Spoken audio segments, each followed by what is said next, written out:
বর্তমানে বিশ্ব উষ্ণায়ন, পরিবেশ দূষণ যেভাবে পাল্লা দিয়ে বেড়েছে, সেখানেই দাঁড়িয়ে নির্বিচারে চলছে বৃক্ষছেদন। কোনোভাবেই যেন সচেতন করা যাচ্ছে না সাধারণ মানুষকে।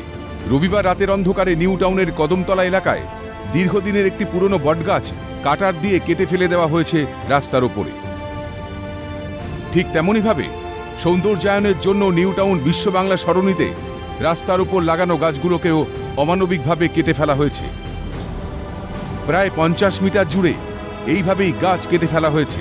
রাতের অন্ধকারের সুযোগ নিয়ে কে বা কারা এই ঘটনার সঙ্গে যুক্ত তা খতিয়ে দেখতে ইতিমধ্যেই ঘটনাস্থলে এসে ছবি তুলে নিয়ে যান হিডকোর এক কর্তা। পাশাপাশি পরিস্থিতি খতিয়ে দেখতে ঘটনাস্থলে পৌঁছন ইকো পার্ক থানার পুলিশ। তবে নিরাপত্তার জন্য থাকা সিসিটিভি খারাপ হওয়ার কারণে কে বা কারা এই ঘটনা ঘটিয়েছে তা এখনো স্পষ্ট নয়। এই অবাধ বৃক্ষছেদনের কারণে প্রতিবাদে মুখরিত স্থানীয় বাসিন্দারা। ইতিমধ্যেই তারা গাছ কাটার প্রতিবাদ করে ইকো পার্ক থানায় মৌখিকভাবে অভিযোগ জানিয়েছেন।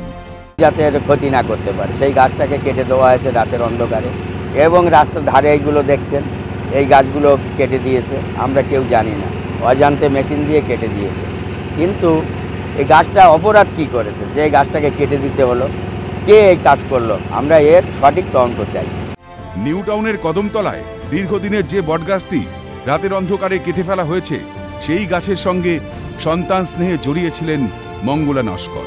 তিল তিল করে পরিচর্যা করে বড় করে তুলেছিলেন গাছটি। সেটি অমানবিকভাবে কেটে ফেলায় সন্তান হারার দুঃখে চোখে জল ফেলছেন মঙ্গলা দেবী। স্যার আমি তো জানি না, ভোর 4টে উঠে দেখি, আমার যেমন দোকান খুলি ভোর 4টে উঠে দেখছি আমার গাছটা পড়ে আছে।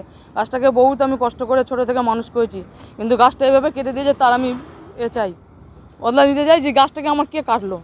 অনেক ছোটো থেকে ওকে মানুষ করেছি। একটা সন্তান মানুষ করা মানে স্যার একটা গাছ মানুষ করা, কিন্তু গাছটাকে এইভাবে ক্ষতি করা উচিত হয়নি। রাতের অন্ধকারে এই কাজটা করেছি, আমি উঠে দেখছি আমার গাছটা পড়ে আছে। তার জন্য আমি এইটা আপনাদেরকে বললাম, আপনারা তার হ্যাঁ স্যার, হ্যাঁ সবই করেছে। দোষীদের শাস্তির দাবি চেয়ে তারা কিন্তু ইতিমধ্যেই বিক্ষোভ দেখাচ্ছেন কদমপুকুর এলাকায়।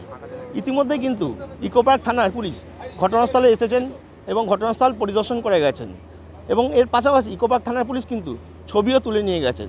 এলাকার লোকের দাবি মূলত যে দোষীদের শাস্তি হোক এবং কারা এই ঘটনা ঘটিয়েছে তারা যেন পুলিশের হাতে ধরা পড়ে। এই দাবি নিয়েই কিন্তু এলাকার লোকজন কদমপুকুর এলাকায় এই মুহূর্তে বিক্ষোভ দেখাচ্ছে।